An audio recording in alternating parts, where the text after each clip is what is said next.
Hi ಎಲ್ರಿಗೂ ನಮಸ್ಕಾರಗಳು. ಇದನ್ನು ನಮ್ಮೂರ ಕಡೆ ಹಲಸಿನ ಹಪ್ಪ ಅಂತ ಹೇಳ್ತಾರೆ. ಕೆಲವರು ಹಲಸಿನ ಹಣ್ಣಿನ ಗಟ್ಟಿ ಅಂತ ಕೂಡ ಹೇಳ್ತಾರೆ. ಹಾಗೆ ಒಂದೊಂದು ಊರಲ್ಲಿ ಒಂದೊಂದು ಹೆಸರಿದೆ ಇದಕ್ಕೆ. ಮಾಮೂಲಿ ನಮ್ಮೂರ ಕಡೆ ಎಲ್ಲ ಇದು ಟೀಕ್ ಮರ ಇದೆ ಅಲ್ವಾ, ಅದರ ಎಲೆಯಲ್ಲಿ ಮಾಡೋದು. ಅದು ರಾತ್ರಿಯೇ ಮಾಡಿಡೋದು, ಬೆಳಿಗ್ಗೆ ಆಗುವಾಗ ಅದೊಂದು ಕೆಂಪು ಬಣ್ಣಕ್ಕೆ ತಿರುಗಿರ್ತದೆ. ಬಹಳ ಟೇಸ್ಟ್ ಇದೆ. ಅದು ಕೂಡ ಒಂದು ನೋಡಲಿಕ್ಕೆ ಬಹಳ ಕೆಂಪು ಕೆಂಪಾಗಿರ್ತದೆ. ಮಾಮೂಲಿಯಾಗಿ ಅದು ಮಾಡೋದೇ ರಾತ್ರಿ. ಈಗ ಇಲ್ಲಿ ನಾನು ನೋಡಿ ಹಲಸಿನ ಹಣ್ಣಿನ ಹಪ್ಪ ಮಾಡಿದ್ದೀನಿ. ನಾವೆಲ್ಲ ಬಾಳೆ ಎಲೆ ಬಿಟ್ಟು ಇನ್ಯಾವುದರಲ್ಲಿ ಮಾಡಲಿಕ್ಕೆ ಆಗೋದಿಲ್ಲ ಅಲ್ವಾ. ಇಲ್ಲಿ ನಾನು 1.5 ಗ್ಲಾಸಷ್ಟು ಬಿಳಿ ಕುಚ್ಚಲಕ್ಕಿ ಹಾಗೂ ಒಂದು ಅರ್ಧ ಗ್ಲಾಸಷ್ಟು ನಮ್ಮ ಅನ್ನದ ಅಕ್ಕಿ ಇದೆ ಅಲ್ವಾ, ಅದನ್ನು ಹಾಕಿದ್ದೇನೆ. ಅನ್ನ ಮಾಡುವ ಅಕ್ಕಿಯನ್ನು ಒಟ್ಟಲ್ಲಿ 2 ಗ್ಲಾಸ್ ಅಕ್ಕಿನ ನಾನಿವಾಗ ಚೆನ್ನಾಗಿ ಒಂದು 4-5 ಬಾರಿ ತೊಳೆದು ಅದನ್ನು ಒಂದು 7 ಗಂಟೆಯಿಂದ 8 ಗಂಟೆ ತನಕ ನೆನೆ ಹಾಕಿ ಇಡ್ತೇನೆ ನಾನು.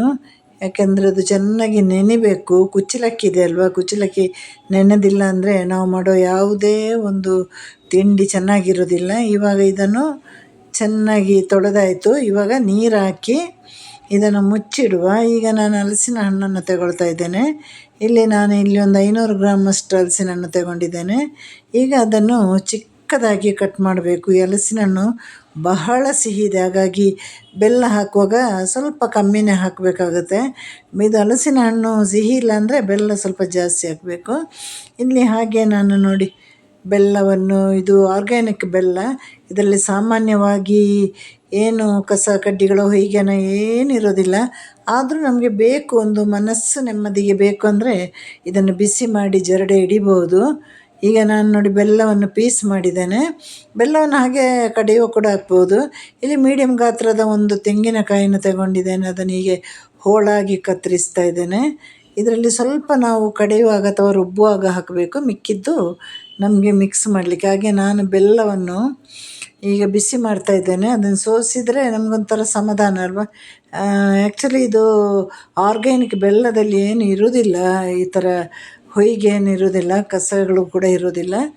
ಆಮೇಲೆ ಇನ್ನೊಂದು ಟಿಪ್ಸ್ ಹೇಳ್ತೇನೆ ನಿಮಗೆ. ಹಳದಿ ಕಲರ್ ಬೆಲ್ಲವನ್ನು ಯಾವುದೇ ಆಹಾರಕ್ಕೆ ಬಳಸಬೇಡಿ. ಅದರಲ್ಲಿ ಸಲ್ಫೇಟ್ ಜಾಸ್ತಿ ಇರೋದ್ರಿಂದ ಅದು ಹಳದಿ ಕಲರ್ ಇರೋದು. ಬೆಲ್ಲಕ್ಕೆ ಈ ಬಣ್ಣ ಇರಬೇಕು ನೋಡಿ, ಇದು ನಿಜವಾದ ಬೆಲ್ಲ. ಇವಾಗ ಅಕ್ಕಿ ನೆಂದಿದ್ದಾಯಿತು. ಈಗ ನೀರನ್ನು ಬಸಿದು ನಾವು ಅಕ್ಕಿ, ಹಲಸಿನ ಕಟ್ ಮಾಡಿದ ಹಣ್ಣು, ಹಾಗೆ ಸ್ವಲ್ಪ ತೆಂಗಿನ ಕಟ್ ಮಾಡಿದ ಪೀಸ್, ಹಾಗೆ ನಾವು ಬಿಸಿ ಮಾಡಿದ ಬೆಲ್ಲದ ನೀರು ಹಾಕಿ ಒಂಚೂರು ಉಪ್ಪು, ಯಾಕಂದರೆ ಬೆಲ್ಲದಲ್ಲಿ ಉಪ್ಪಿರೋದು ಎಲ್ಲರಿಗೂ ಗೊತ್ತಲ್ವ. ಒಂಚೂರು ಉಪ್ಪು ಹಾಕಿ ಇದನ್ನು ನುಣ್ಣಗೆ ರುಬ್ಬಿ ಬರುವ. ಯಾಕಂದ್ರೆ ನುಣ್ಣಗೆ ರುಬ್ಬಬೇಕು, ತರಿಯಾಗಿ ರುಬ್ಬಿದರೆ ನಮ್ಮ ತಿಂಡಿ ಅಷ್ಟು ಚೆನ್ನಾಗಿ ಬರೋದಿಲ್ಲ. ಇದನ್ನು ನಾನಿವಾಗ 2 ಸಲವಾಗಿ ರುಬ್ತೇನೆ. ಒಂದೇ ಸಲ ಆದರೆ ಅಷ್ಟು ಅದು ನುಣ್ಣಗೆ ಬರೋದಿಲ್ಲ ಅಲ್ವ. ಹಾಗಾಗಿ ಬೆಲ್ಲದ ನೀರು ಹಾಕ್ಕೊಂಡು 2 ಸಲವಾಗಿ ರುಬ್ಬಿ ಬರ್ತೇನೆ.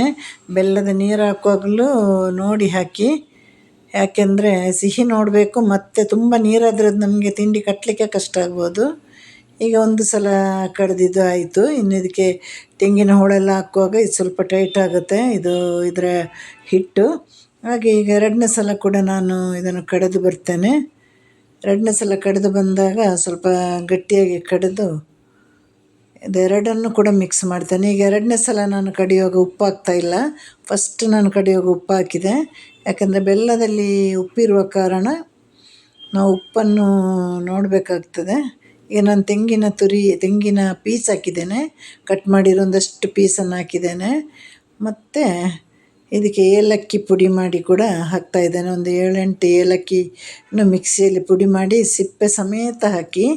ನಿಜವಾಗ್ಲೂ ಏಲಕ್ಕಿಗೆ ಸಿಪ್ಪೆಗೇ ಅತೀ ಸ್ಮೆಲ್ ಇರೋದು. ಕೆಲವರು ಸಿಪ್ಪೆ ಎಲ್ಲ ಬಿಸಾಕ್ತಾರೆ. ಪಾಯಸ ಏನೇ ಮಾಡಲಿ, ಏನೇ ಸಿಹಿ ತಿಂಡಿ ಮಾಡುವಾಗ, ಮನೆಯಲ್ಲಿ ಮಾಡುವಾಗ, ಹೊರಗಡೆ ಎಲ್ಲ ಯಾರೂ ಹಾಕೋದಿಲ್ಲ. ಈಗ ಹೊರಗಡೆಯಿಂದ ನಾವು ಏನಾದರೂ ಸಿಹಿ ತರುವಾಗ ಅದರಲ್ಲಿ ಏಲಕ್ಕಿ ಸಿಪ್ಪೆ ಹಾಕೋದಿಲ್ಲ. ಆದರೆ ಮನೆಯಲ್ಲಿ ನಾವು ಹಾಕ್ತೀವಿ, ಅದನ್ನು ವೇಸ್ಟ್ ಮಾಡಬೇಡಿ. ಈಗ ಬಾಳೆ ಎಲೆಯನ್ನು ಚೆನ್ನಾಗಿ ಬಿಸಿ ಮಾಡಿ ಅದನ್ನು ರೌಂಡಾಗಿ ಕತ್ತರಿಸಿ ಒಂಥರ ಒಳ್ಳೆ ಒಂದು ರೀತಿಯಲ್ಲಿ ಕೊಟ್ಟೆ ಕಡುಬಿಗೆ ಮಾಡಿದಾಗೆ ಮಾಡ್ಬೋದು. ಅದ್ರ ಸ್ಟೇಪ್ಲರ್ ಪಿನ್ನೆಲ್ಲ ಹಾಗೆ ಹಾಕಬಾರ್ದು. ಸ್ಟೇಪ್ಲರ್ ಪಿನ್ನಲ್ಲೆಲ್ಲ ಹಾಕಿ ಒಳ್ಳೆ ಒಂದು ಕವರ್ ಮಾಡಿ ನಮಗೆ ತಿಂಡಿ ಮಾಡ್ಬೋದು. ಆದರೂ ಅದೆಲ್ಲ ಸ್ವಲ್ಪ ಭಯ ಅಲ್ವ, ಸ್ಟೇಪ್ಲರ್ ಪಿನ್ನೆಲ್ಲ ಅದರಲ್ಲಿ ಒಂದೇ ಒಂದು ಬಾಕಿ ಆದರೂ ಹೋಯ್ತಲ್ವ. ಹಾಗಾಗಿ ನಾನು ಈಸಿಯಾಗಿ ದಾರದಲ್ಲಿ ಇವತ್ತು ಕಟ್ತೀನಿ. ಹಾಗೆ ಮಡಚಿಡ್ಬೋದು. ಇವತ್ತು ದಾರದಲ್ಲಿ ಕಟ್ಟಿ ನಾವು ಮಾಡುವ ಅಂತ ಎಲ್ಲವನ್ನು ಇವಾಗ ನಾನು ಕತ್ತರಿಸಿಟ್ಟಿದ್ದೇನೆ. ಇನ್ನು ಬಾಳೆ ಎಲೆಯನ್ನು ಕೂಡ ಅಷ್ಟೇ ಅಡಿ ಭಾಗ ಭಾಗ ಕೂಡ ತುಂಬ ಚೆನ್ನಾಗಿ ತೊಳಿಬೇಕು. ಅದನ್ನು ತೊಳೆದು ಅದಕ್ಕೆ ಅದನ್ನು 2 ಕಡೆಯೂ ಕಟ್ಟಬೇಕು. ಒಂದು ಕಡೆ ಕಟ್ಟಿ ಅದಕ್ಕೆ ಹಿಟ್ಟನ್ನು ಒಯ್ದು ನಂತರಲ್ಲಿ ಇನ್ನೊಂದು ಕಡೆ ಕಟ್ಟಿ ಒಂದು 30 ನಿಮಿಷದಿಂದ 40 ನಿಮಿಷದವರೆಗೆ 40-45 ನಿಮಿಷದವರೆಗೆ ಹೈ ಫ್ಲೇಮಲ್ಲಿಟ್ಟು ಬೇಯಿಸಬೇಕು. ಯಾಕಂದರೆ ಅಲ್ಲಿ ಇರೋದು ಕುಚ್ಚಲಕ್ಕಿ, ಹಾಗಾಗಿ ಇದು ಬೆಳ್ತಿಗೆ ಅಕ್ಕಿಯಲ್ಲಿ ಮಾಡಿದರೆ ತುಂಬ ಗಟ್ಟಿ ಬರ್ತದೆ, ಅಷ್ಟು ಗಟ್ಟಿ ಬರಬಾರ್ದು.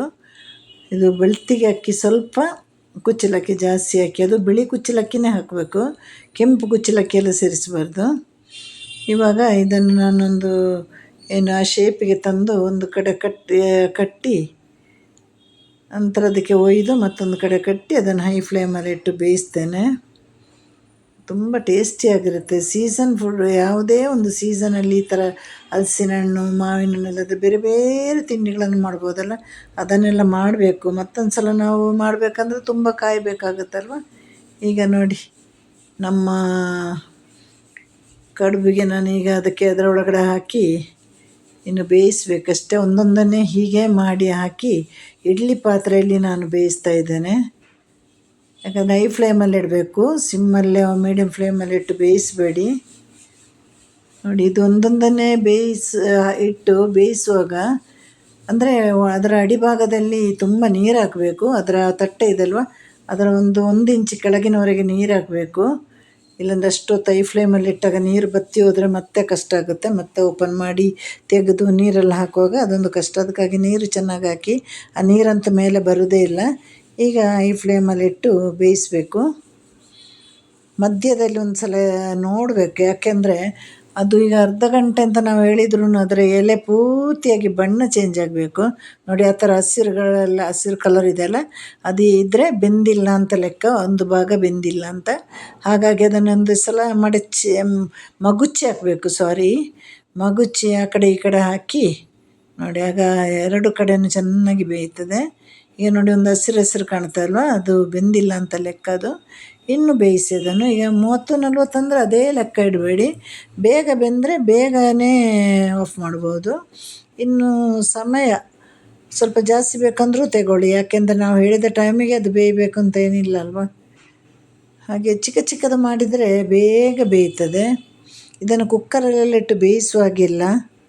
ಈ ಥರ ಒಂದು ಕಡುಬು ಪಾತ್ರೆನೋ ಇಡ್ಲಿ ಪಾತ್ರೆನೋ ಮನೆಯಲ್ಲಿ ತಂದು ಹಾಗೆ ಅದನ್ನು ಬೇಯಿಸಿ. ಇವಾಗ ನೋಡಿ, ನಮ್ಮ ಕೊಟ್ಟೆ ಗಟ್ಟಿ ಸರಿಯಾಗಿ ಬೆಂದಿದೆ. ಹಲಸಿನ ಗಟ್ಟಿ ಅಥವಾ ಹಲಸಿನ ಕಡುಬು, ಹಲಸಿನ ಅಪ್ಪಂ, ನಾವು ಹೇಳೋದೇ ಹಲಸಿನ ಅಪ್ಪ ಅಂತ ಹೇಳೋದು ಇದಕ್ಕೆ. ಹಾಗಾಗಿ ಇದು ರೆಡಿ ಆಯ್ತು. ಇವಾಗ ಇನ್ನಿದನ್ನು ಓಪನ್ ಮಾಡಿ ಹೇಗೆ ಬಂದಿದೆ ನೋಡಬೇಕು. ಒಳ್ಳೆ ಬೇಯಬೇಕು, ಹಾಗೆ ಸ್ಮೂತಾಗಿ ಕೂಡ ಇರಬೇಕು. ಅದು ನಾವು ರುಬ್ಬಿದ್ದು ಚೆನ್ನಾಗಾದಾಗ ಎಲ್ಲವೂ ಚೆನ್ನಾಗಾಗ್ತದೆ. ಇದಕ್ಕೆ ಗೋಡಂಬಿ ಅದೆಲ್ಲ ಹಾಕ್ತಾರೆ, ದ್ರಾಕ್ಷಿ, ಗೋಡಂಬಿ, ಬಾದಾಮಿ ಹುರಿದೆಲ್ಲ. ನನಗೆಲ್ಲದಕ್ಕೂ ಯಾವುದಕ್ಕೆ ಬಾದಾಮಿ ಗೋಡಂಬಿ ಹಾಕಬೇಕು ಅದಕ್ಕೆ ಹಾಕಬೇಕು. ಎಲ್ಲರಿಗೂ ಟಾಟಾ ಬಾಬಾಯ್, ಸಿ ಯು.